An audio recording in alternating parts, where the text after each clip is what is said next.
Salut à tous, salut à toute la communauté archivistique, à tous les membres des archivistes à travers le monde et précisément en Afrique.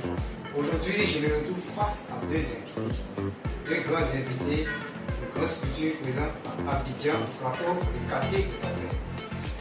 Je me présente, je suis Guy Landrinda, administrateur archiviste leader, et je vais laisser la parole à mes deux confrères. Bonjour frère, bonjour vous aussi. Merci beaucoup. Bonjour, très cher administrateur, je me permets de vous appeler ainsi, oui. Frère Landry Nda. Je suis le confrère Emma Aka, chargé des archives de cette structure. Et archiviste leader, c'est nous tous. Archiviste leader, c'est le flambeau très haut. Voilà, merci. Très cher confrère, pouvez-vous aussi donner votre présentation? D'accord, merci. D'abord, je suis ravi d'être dans ce groupe. Comme je le disais tantôt, tout début est difficile. Voilà, mais c'est déjà un très bon début. Parce que être archiviste, c'est ce que les gens ne savent pas. Nous sommes le socle de toutes choses. Donc je profite aussi de me présenter comme mon cher collègue l'a fait. Je suis Thierry Yolo Fabrice, archiviste présent ici au niveau de la CDCI. Mettons-nous toujours en tête qu'un archiviste restera toujours un leader. Nous sommes gestionnaires des documents de la Confédération Générale des Entreprises de Côte d'Ivoire. Et c'est une structure associative et donc qui fédère les groupements et associations du secteur privé et auprès de l'État, la défense du secteur privé auprès de l'État. D'accord. Archivistes et leaders. Nous sommes des archivistes, nous sommes des leaders parce que nous défendons aussi l'évolution de la société, car c'est sur nous que la société s'appuie pour évoluer. Vous pouvez le constater tout au cours de l'évolution de l'être humain, nous avons commencé à archiver depuis très longtemps. Depuis l'histoire des peintures rupestres, nous avons archivé nos informations sans le savoir, mais aujourd'hui c'est une profession qui intègre toutes les sociétés qui existent sur Terre. Et mais aujourd'hui, certains collègues nous parlent de marginalisation. Certes, on constate certains manquements, mais est-ce que nous pouvons vraiment dire que les archivistes sont marginalisés? Déjà, pour répondre à cette question, je voudrais dire que c'est la méconnaissance de notre domaine par le grand public qui fait que nous pouvons coller à ce métier noble le préjugé d'être marginalisé. Parce que depuis, comme vous êtes en train de le dire, depuis la création même du monde, l'archivistique était déjà née. La gestion de l'information était déjà là. Et donc, une science aussi vieille que le monde ne peut être marginalisée si on la connaissait dans son essence même propre. Voilà. Et donc, je ne peux pas accepter le fait que on dise la science archivistique est marginalisée. Non, elle n'est pas marginalisée, mais elle est méconnue. Et c'est cette méconnaissance de la science archivistique qui fait qu'aujourd'hui, il y a tous ces préjugés dont nous souffrons. Mais j'ose croire qu'avec cette génération gagnante, nous allons renverser les tendances. D'accord. Monsieur Thio, qu'est-ce que vous pouvez dire pour ajouter par rapport à ce qu'Emma a prononcé sur la marginalisation? J'apporte un additif à ce que M. Emma a dit. La marginalisation d'abord de la science de l'information au niveau de l'archiviste. Il faut savoir que c'est la méconnaissance comme mon frère l'a dit. Mais quelle est la base de cette méconnaissance? Je pense que cela revient à l'archiviste lui-même de savoir valoriser son outil. Et quand je parle de valoriser son outil, je parle de quoi? Au niveau de la connaissance. L'archiviste doit montrer qui est, je profite en même temps pour parler du coup, leader, archiviste leader. Quand tu es leader dans quelque chose, quand tu fais très bien ton travail, je pense que tu n'auras pas une mauvaise image des autres. Tu ne peux pas être marginalisé comme vous l'avez souligné. Voilà, je pense que c'est la méconnaissance. Mais comment souligner, comment corriger cette méconnaissance? Et j'ose croire aussi qu'avec cette nouvelle génération, tout va changer. Donc je crois que cette idée de marginalisation est fausse. Voilà, je crois que cette idée de marginalisation est fausse. Que l'archiviste, les étudiants qui sont en archiviste et en sciences de formation s'enlèvent cette idée dès maintenant. Voilà, c'est tout ce que je veux dire. Eh bien, vous pouvez constater, tout est dit. C'est vrai qu'il y a des manquements sur le terrain face aux archivistes. Mais la plus grande responsabilité nous revient. Et si je dois attirer l'attention de tout un chacun dans ce lieu-là, c'est les étudiants.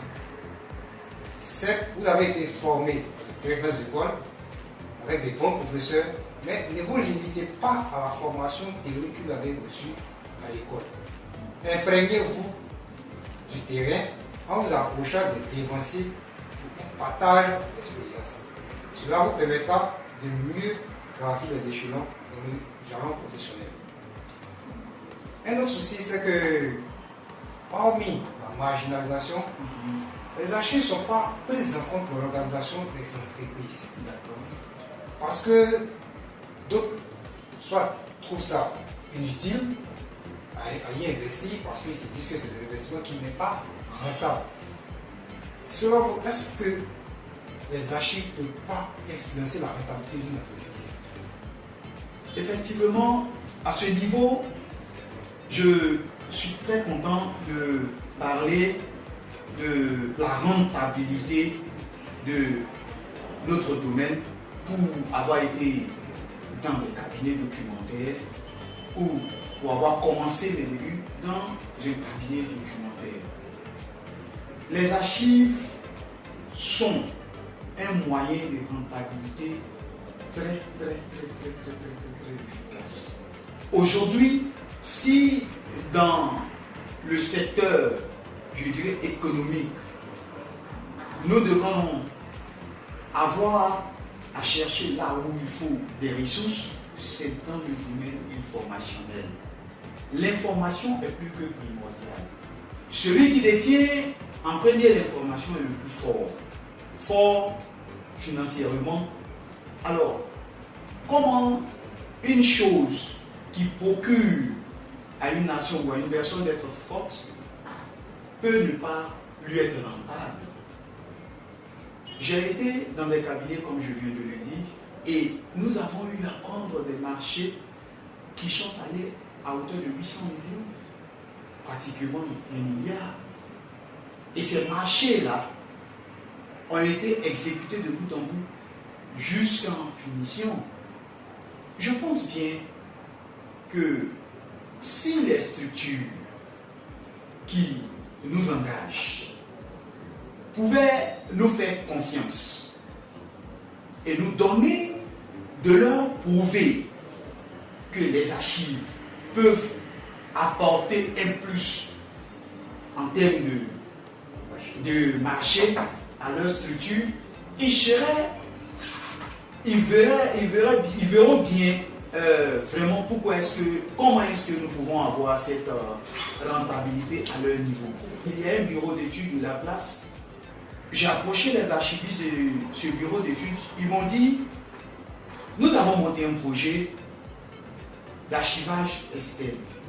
Et nous avons eu des marchés au Gabon, nous avons eu des marchés au Mali, nous avons eu des marchés en Guinée équatoriale.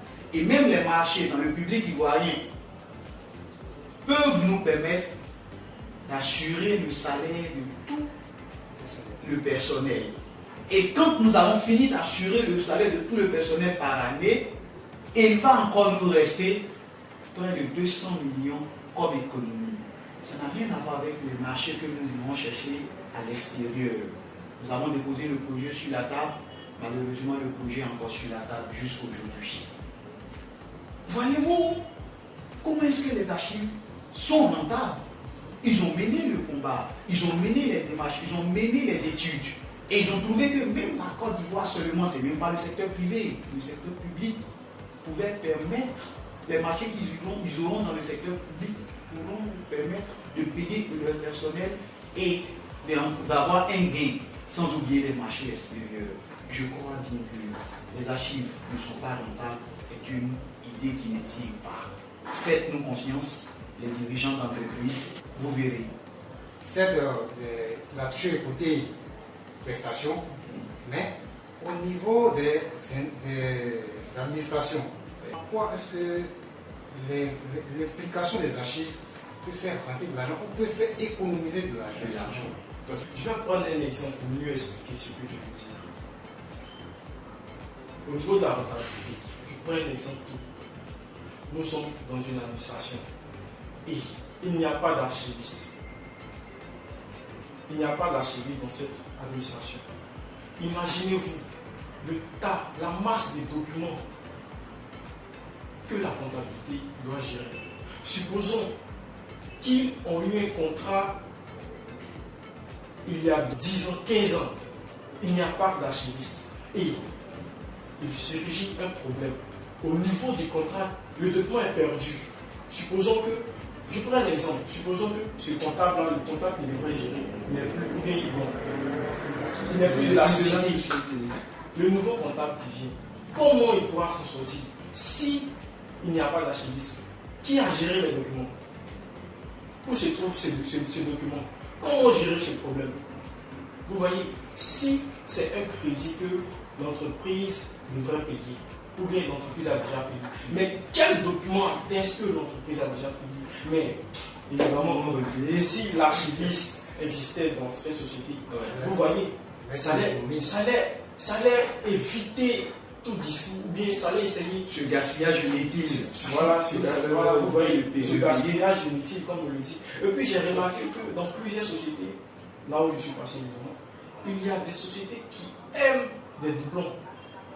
Ils aiment gérer leurs documents. Bon, j'appelle pas ça gérer. Ils veulent forcément garder. Moi j'appelle ça garder. Parce que tout le monde peut garder, mais tout le monde ne peut pas gérer. L'archiviste est là pour gérer les documents. Voilà, vous voyez. Donc, comment l'archiviste peut participer à l'économie d'une entreprise? C'est simplement à travers l'information. Montre que l'information est capitale. Montre que l'information, elle sort de tout. Vous voyez, l'entreprise, comme j'expliquais, l'entreprise qui devra payer le crédit, peut-être qu'il avait déjà payé, mais il faut un document qui montre qu'on a déjà payé. On n'a pas ce document, mais on est obligé de payer encore. Vous voyez, parce qu'on n'a pas d'archiviste. Mais si on avait un archiviste, est-ce qu'on allait payer une deuxième fois? Non. Donc vous voyez, cela contribue à l'économie d'une entreprise. Vous voyez, cela contribue à l'économie d'une entreprise. Et puis je parlais des doublons. Il y a plusieurs entreprises pour une reconnaissance de la matière, de la science. Ils aiment garder les doublons, ils aiment gérer les doublons. Mais je vous assure, s'il y a un archiviste dans cette société, dans cette administration, vous n'allez jamais voir un doublon traîner. Même si vous voyez un doublon traîner, c'est par rapport à quelque chose. Vous voyez, on n'aura plus une masse de documents. On n'aura plus une masse de documents. D'où le gain d'espace. Le gain d'espace nous permet aussi d'économiser au niveau de la gestion des salles. Vous voyez, donc dire que l'archiviste ne peut pas contribuer à l'économie d'une entreprise, je trouve que c'est carrément fou. C'est carrément fou. Si vous avez remarqué, dans toute entreprise où il y a un archiviste, regardez bien la taille de la société. La société est toujours élevée, la société est toujours en haut. Mais regardez les entreprises où il n'y a pas d'archiviste. Faites un tour, ne voyez pas le nom, mais faites un tour et constatez comment les choses sont organisées. Vous allez voir l'importance d'un archiviste dans une société. Je peux m'arrêter. Aujourd'hui, nous allons débattre autour de deux thèmes qu'a dit. Les archivistes sont-ils marginalisés? Et pourquoi est-ce que les entreprises refusent de s'y investir? Parce que ce n'est pas rentable. Parce que cela ne peut pas influencer la rentabilité de l'entreprise. Eh bien, sachez que, l'archiviste demeure un leader et demeurera toujours un leader. Donc arrêtez de vous marginaliser, vous êtes archiviste. Et les deux, comprenez dès lors cette partie intégrale de toute société que vous allez incorporer et que c'est sur vous que la société va s'appuyer pour faire rentrer de l'argent, pour faire économiser de l'argent sur toutes ces démarches administratives. On aura gain en temps, gain en espace, gain en argent. C'est fait plaisir. J'espère vraiment partager cette expérience à tous les pays, surtout en Afrique. On échangera encore sur d'autres thèmes, sur d'autres sujets. Aujourd'hui, nous avons décidé de juste débattre autour de la marginalisation et de la rentabilité des archives pour les archivistes ou encore pour les administrations. Le débat va continuer à travers notre groupe WhatsApp, comme vous le connaissez, ou encore abonnez-vous à nos différentes pages archives sur Facebook, Twitter, LinkedIn, Telegram et à notre chaîne YouTube. Merci et passez une excellente semaine des archives là où vous êtes.